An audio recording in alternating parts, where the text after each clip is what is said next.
There's a certain kind of strength you have to carry when you do not believe that you can continue. There's a certain kind of recognition and surrender that comes with the idea that there is no way out but through. And I think that to accomplish your goals and to get what you want in this life, you have to put yourself in the position to feel that way. That to feel that way is like a caged animal clawing its way out of that cage. And you don't need to be afraid of that feeling of, damn, I gotta fucking do this. You need to be scared of never reaching for what you want in this life and die with your potential still inside of you. And this is a conversation that I have to have with myself every single morning, because the thing is that we were born with free will.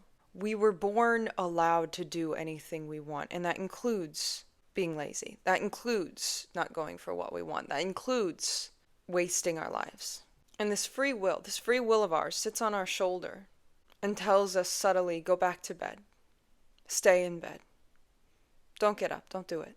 When you have come to the end of the road, and quitting almost seems logical at that point, that there is a mountain in front of you that you must climb, and you are sleep deprived and hungry and scared and alone, and you feel soulless.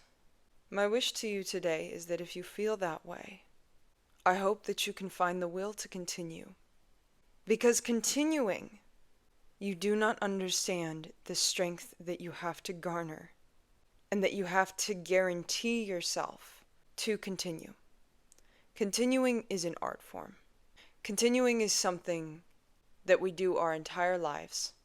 We can quit. That is an option. We can garner the strength to quit. We can hold that disappointment and that fear and that discomfort and that laziness and that hatred for ourselves in our heart and that regret in our heart that we do not get to be allowed to continue based on our own free will. You have to understand that to continue is a strength. Not many people are strong. Our will to chase our dreams has to be stronger than the desire to quit. To hold all this defeat in your heart and to hold all that surrender in your heart that you cannot reach your dreams is a disservice to yourself. You really don't think you're capable? You really don't think that that mountain is waiting for you? When we're dealing with the art of continuing, there has to be a certain mindset that you garner around it to get you to keep going, because you don't have the will to go through, but you have to find that will out of sheer fucking air. You have to pull it out of somewhere. Now, where do you pull it from? Where do you pull the will to continue, the will to climb the mountain that is the obstacle that you are overcoming? Even if that obstacle is just getting out of bed in the morning. Even if that obstacle is just continuing to live despite your life. Even if that will is living despite bullies and abusers and pain and suffering and trauma. Even if that's the mountain that you have to climb, I'm not even talking about accomplishment at this point. I'm talking about just living. How do you live? How do you continue? But then also, how do you accomplish? How do you succeed? How do you climb the fucking mountain when you have nothing left? You have to pull it out of nowhere. And no one talks about what an art form that is, because you can find a personal story, like some poetic ending to what you are doing. You can muster up the courage to say, I am strong, even if that is the last thing you believe in the world. You can say, hey, I'm going to do this for other people. I'm going to do this to give them a story to tell. I'm going to live for them and let them live vicariously through me. You can say, hey, I don't want to do this, and then do it anyway. Whatever your reasoning for continuing is, you have to climb the mountain. You have to continue. You have to find that will. And you don't want to. And there's this recognition before you start climbing the mountain that like there is no reason that could make climbing the mountain worth it, but you have to climb the mountain anyway. Like that is your task. That is your duty. That is your destiny.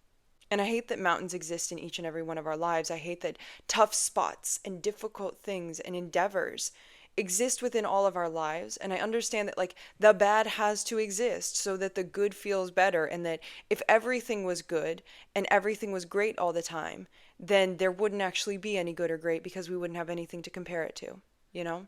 Like if the first thing you ever ate in your life was like filet mignon and lobster and caviar, You wouldn't understand how special it is and how special it tastes because you wouldn't have bad steak to compare it to. You wouldn't have, if you've never had a McDonald's hamburger, you wouldn't understand that like filet mignon and lobster and caviar tastes a little bit better than a McDonald's cheeseburger. So you have to have the steady ground to understand that the mountains are mountains. If you've always climbed mountains your whole life and you're a freaking mountain goat, you kind of get used to it. If you've been a master of endurance and a celebrator of courage and a climber of mountains, then you get used to it. You get comfortable. You don't understand that steady ground is something that you're allotted in this life. And if you've only ever climbed steady ground and you've only had stable, consistent flatlands, then of course when the mountains come up, they're going to be a little bit harder because you haven't had to climb as many in your life. But life is up and life is steady, and life is up and life is steady, and life is down and life is steady. You can't predict that shit. But you know what you need to do? You need to discover the art of continuing. Despite if you want to. Despite if you think you can. Despite if you know you can't. Despite if you think it's going to be difficult. Despite if it is going to be difficult. Despite if you got 2 broken knees and no food and no energy and no will and no love and no soul. You climb the mountain. And people are like, why do you climb the mountain? Why do you compete in this like borderline sadistic way of living where you put yourself through tough things or you just continue forwards? And when life gets tough, it's not that the tough get going, but you're tough if you choose to climb the mountain despite its height. And I know that each and every one of you right now is going through hardships. Hardships are a consequence of the human condition. Each and every one of you has something that you are going through on the other side of this podcast, on the other side of this YouTube video, on the other side of these words. Continue.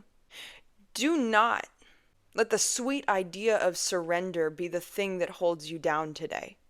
Get up. Despite gravity. You alone are an army. You alone are an ocean. You alone are everything that you need. Get up despite everything that you do not believe you can do and do it anyways. Continue. And find beauty in that continuing. Find the art of it. Climb that mountain despite its height. I know you can do it. You know you can do it. You just don't want to believe. Continue. Keep fucking going. Do not stop till you are at the summit. And the mountain is not just a fucking mountain. It's having that hard conversation that you don't want to have.